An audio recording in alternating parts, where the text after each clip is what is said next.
First of all, you got to approach it from the standpoint of giving. What are the 3 or 4 things that you can give to someone in an escalating market as values go up? This is what your house is worth. Have you considered refinancing? Do you have enough insurance on your home? And are you interested in selling your home? So all 4 of those are giving information rather than trying to knock on a door and just take from them.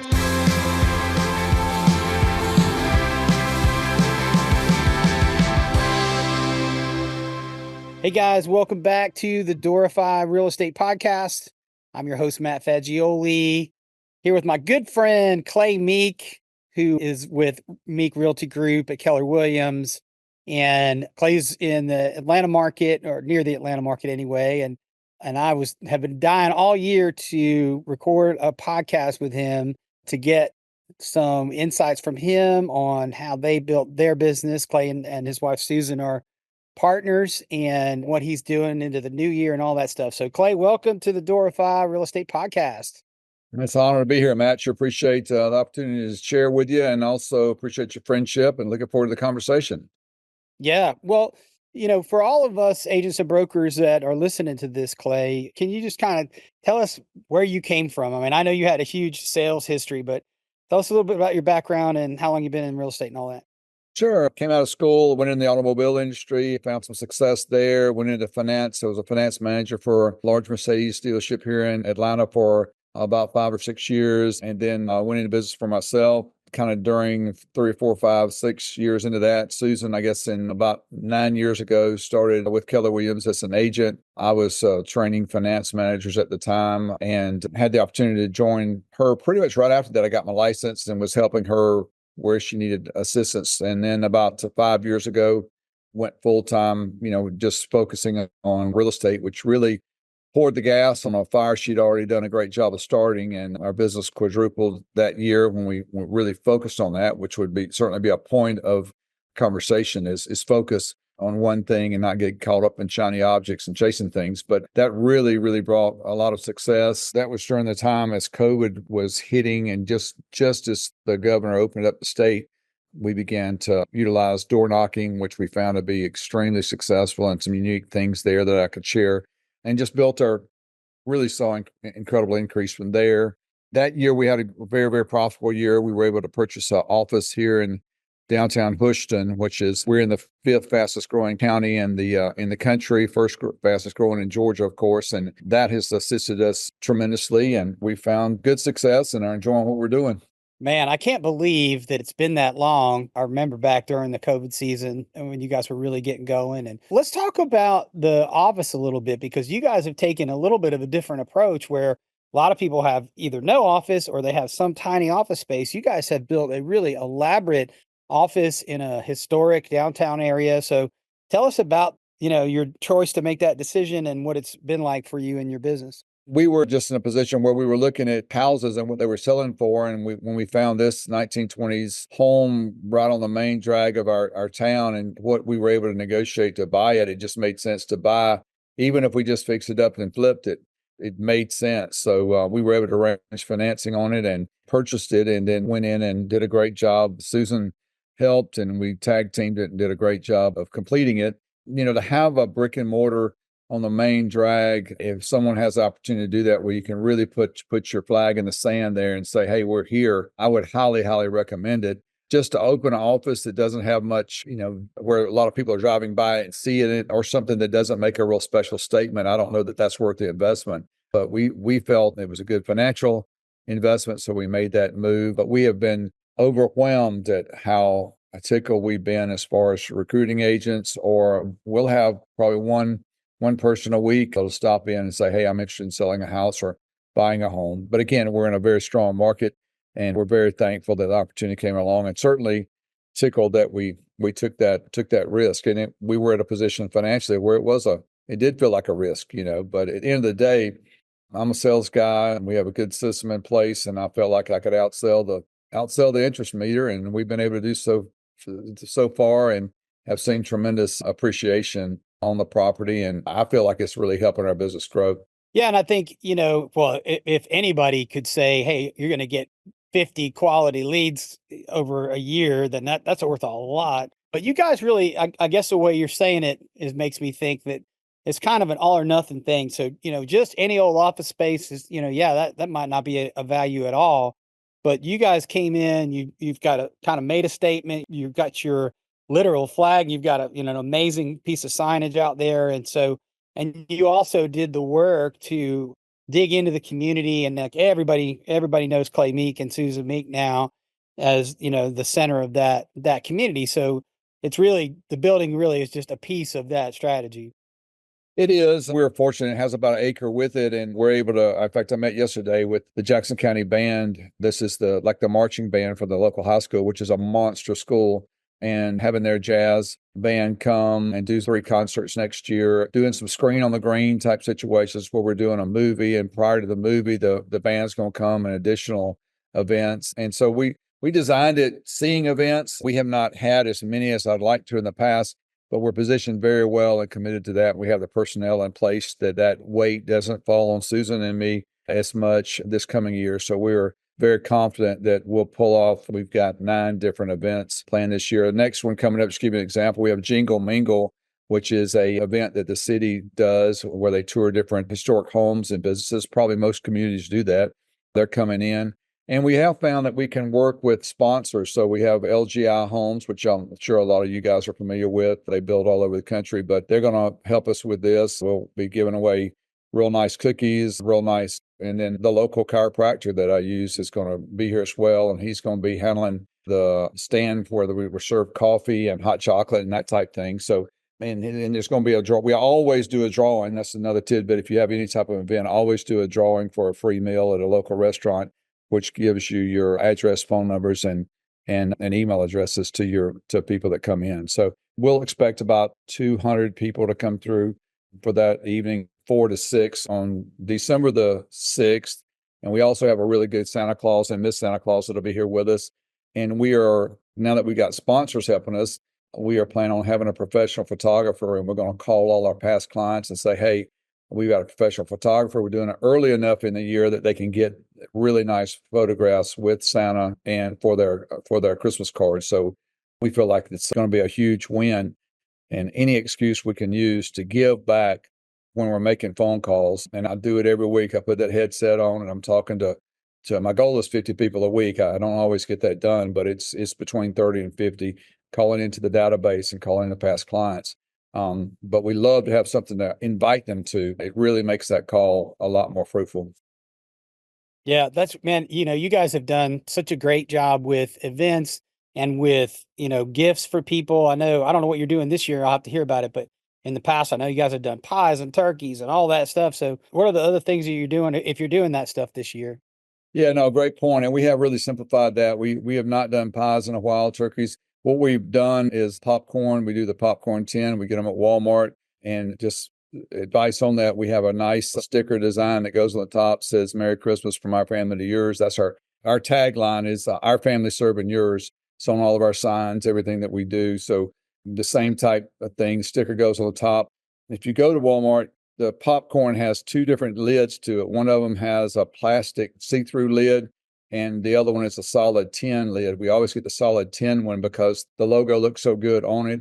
And we like popcorn rather than any cookies or anything else because it has a perceived much higher value. We first started buying them at $5. They're up to $8 now, but it still has about $16, $17 value to it. If you didn't walk through Walmart looking for them, you would think they're somewhere around $16 to $20. Real nice popcorn. It has 3 different flavors in it. Y'all have all seen them. That works well. We've always delivered them, and I take the whole month of December. I do not do my phone calls. I don't do the contacts there. I deliver that popcorn personally, and it takes the whole month, 6, 7 hours a day. But I want to go face to face. I want to ring that doorbell, and I want them to see me on ring if they're not there. And again, I see me. Sometimes it's Susan delivering. Sometimes it's our agents delivering if it's their client. And then this year, when we do the Jingle Mingle, we're also going to use that to call and ask the clients. All of our past clients will get called, and we'll ask them to come to the Jingle Mingle and pick their popcorn up there. So that'll give me that face to face if they come, and save me that time of delivering, because it's starting to get, if you do 60 to 80 deals a year, it doesn't take long that you it's hard to keep that up, but I'll come out with 6 to 7 listings that I can put right back on that popcorn delivery that I'll do in January and February and March. So it's very valuable. Yeah, and you guys have done a really diligent job of database building. That's something that, I love the way, when people come into the real estate business that have really solid past sales experience, Yeah. it's a different thing, right? You knew you had that discipline of like, man, I got to get these contacts, I got to do my follow-ups. And when you first started out, you were such an aggressive door knocker. And I feel like anybody who really commits and does a good job door knocking is going to kill it, because most people are just afraid of it, and but Yeah. but you hit it out of the park. And I feel like, maybe you've backed off of it a little bit, but talk to us about prospecting and, what advice you'd have for agents who think they maybe want to pick that ball up next year where they hadn't done it before. Yeah, I'll be happy to speak to that. Building the database is the key. And yes, I don't knock the doors I used to knock. I'll talk about that in just a minute. But once you get your database built up to 1,400 people, and you've got a PC or a past client database that's running, 600 or 700, probably at 600, I would say, then you've got that amount of people. Those need to be called 3 times a year. So I use Mojo just like we all started. Or if you've done calling, you need some sort of calling system. Don't try to dial the numbers. You need Mojo or Well, something of you'd be that nature. surprised, Clay. I think the vast majority of agents are not using a dialer. And guys, just so you know, Mojo is one of the dialers that you can get. And you should talk about that, Clay, because I think a lot of people don't understand that that's just going to allow you to be more, more effective and faster. But talk about how the dialer experience is for you. Oh yeah. Well, thank you for teeing that up. And like you say, there's several different ones. So once you get your database built, you've got that inside of some sort of a CRM, and then Mojo is going to tie right in that, or your dialer will. So I go to the dialing, pull that up. I go in there and check my voicemail, and the voicemail I'll leave is a generic, well, it's specific to me, but it's generic to the name. So if I was calling you, Matt, it would say, "Hey, this is Clay. I hope you're having a great day. Just reaching out to see if you guys are thinking about selling or buying any real estate in the next 3 to 6 months, and anything I can help you with in any way, please give me a holler, 678-555-3333. I hope you have a beautiful day." So it's a little out of the ordinary, a little more energetic, and maybe a little more emotional than normal calls would be. But again, these are people that relatively know me.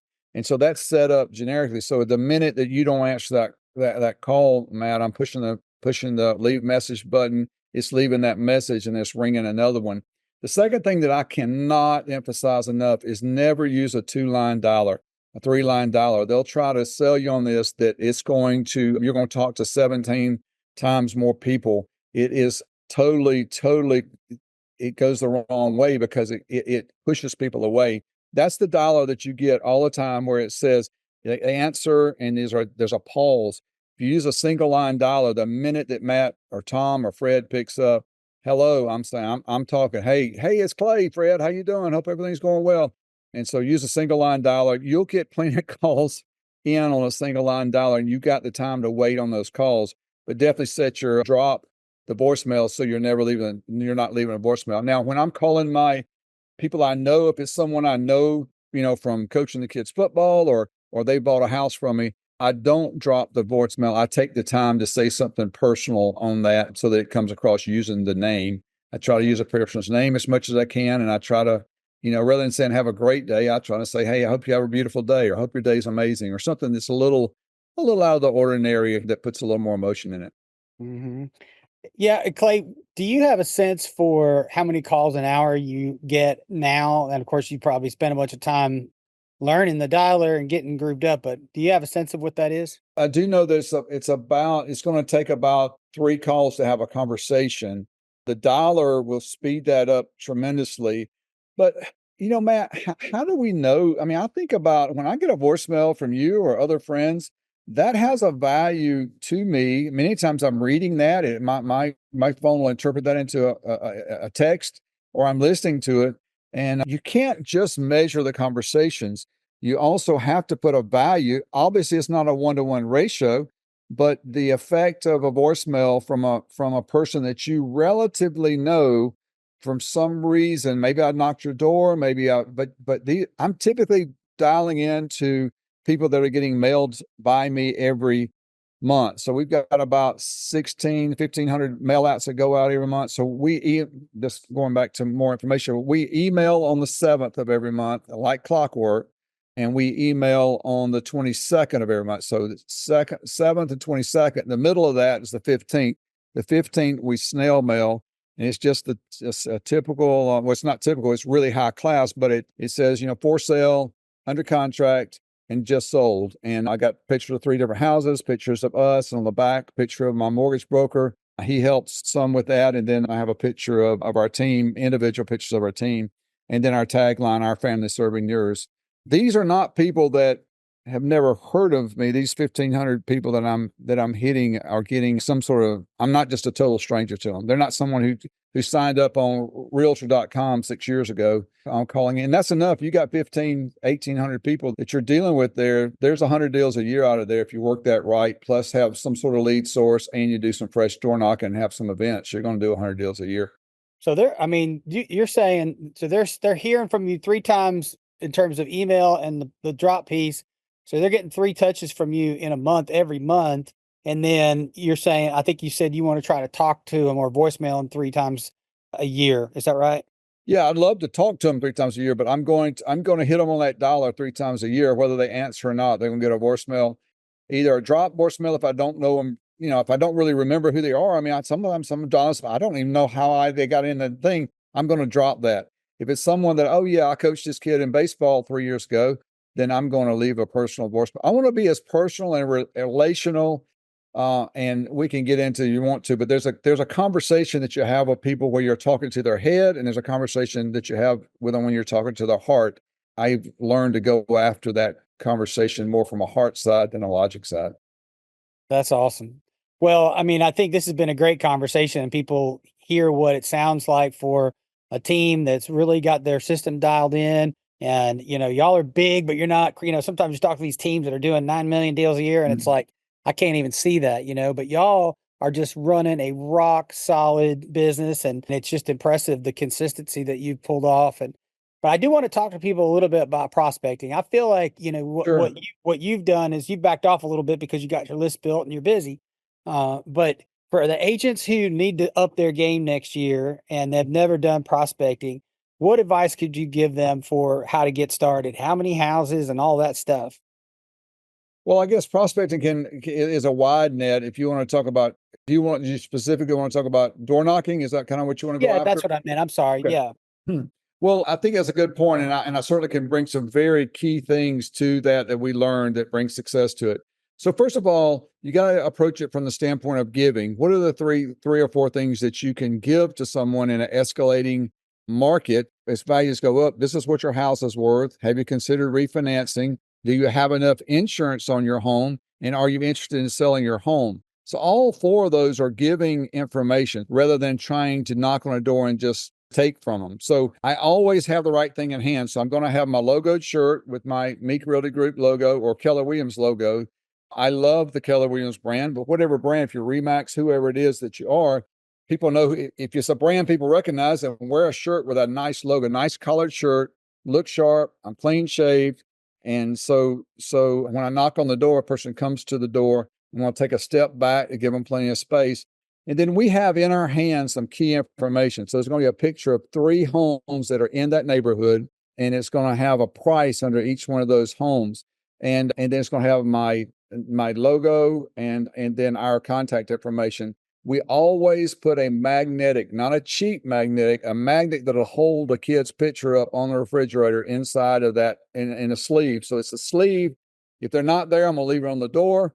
If they are there, I'm going to talk about that sleeve. So I'm holding that out with my left hand. I'm pointing at it with my right hand and say, hey, Mr. Jones, this is Clay with Meek Realty Group. We just saw, and I'm not saying, how are you doing? Don't start, just get to the point. Hey, I'm Clay with Meek Realty Group. We just sold these 3 homes in your neighborhood and wanted to let you know what the values are and wanted to check with you to see if y'all have talked about selling your home. Have y'all discussed that in any way in the last few months? It's all in one flow. So I'm getting, I think people mess up. How are you doing? The other person on the other side is thinking, how fast can I end this conversation? And what the H do you want? And you need to get to that very, very fast. And so we're very professional. I go straight to it. Then when they say, wow, I didn't know I didn't know those homes were selling. And again, this is in the neighborhood, not in the community. So it's easy. I might not have sold them, but these sold in the neighborhood. And then I say, now, and if they engage, then I'm going to go after those 3 points. Do you have enough insurance? Did you realize your house is worth this much? Have you considered refinancing? Now, when we had this escalating rates that we've had, that hadn't been as much a conversation, but I use that all the time, 3-4 years ago, because, hey, if you've got a VA loan or a FHA loan, you're paying extra fees. You should refinance now because you have equity that you didn't realize you have. You can easily go refinance it. So I'm just looking to give. And then I have a mindset when I'm knocking that door, I'm thinking, Lord, the person on the other side of this door needs my help selling their house. And I watch my thoughts, my self-talk, and I'm expecting that person to open that door and be glad to talk to me, and that we're going to do a deal. During COVID, I could have 40, if I had 40 conversations, or I would have 40 conversations, I could list a house in the next 3 months out of that conversation. So those numbers aren't the same because you don't have the same interest rates that you had but there is a number. And for you, it'd be different from me as far as how good people are at connecting with people. But the biggest thing I learned from the mentor that taught me how to sell is, can you figure out a way to make people like you fast? And I think that's something I've worked on all my life. I've been very conscientious of that. And there are some key points to that. But I want that person that opens that door to like me fast. And I work very hard to try to be relational in that situation. And that's what I'm looking for. I just want more people in the community to like me and to think of me when it's time to sell their home. Dude, that is some great advice. I mean, I've never heard anybody talk through that script to say, and just the way you feel, when somebody knocks on your door, you're like, man, what is this guy wanting? But for you to say, like, man, I'm going to get that whole thing out in 1 or 2 sentences before they even say, no, I'm not interested or whatever. And it's like, that is just absolute gold, and It I mean, is. even for a new agent, even if it took 100 houses to get one listing, you could knock on 100 doors a week. You could have a new listing every single week, right? And of course, Yeah. build a monstrous database. And so, well, Clay, I really Yeah. appreciate you sharing all this, and I know that the folks at Doorify that are going to listen to this are going to be blessed by all your advice. And so, I hope you guys have an amazing 2025. I know you're going to. I know you're gearing up for it, and we appreciate you being here. Well, I'm honored that you asked me to speak and share, and I hope that this has helped with someone. We're so glad to share, and thanks again for the invite. Yeah, yeah. All right, guys. Thanks for listening to the Doorify Real Estate Podcast. Thanks.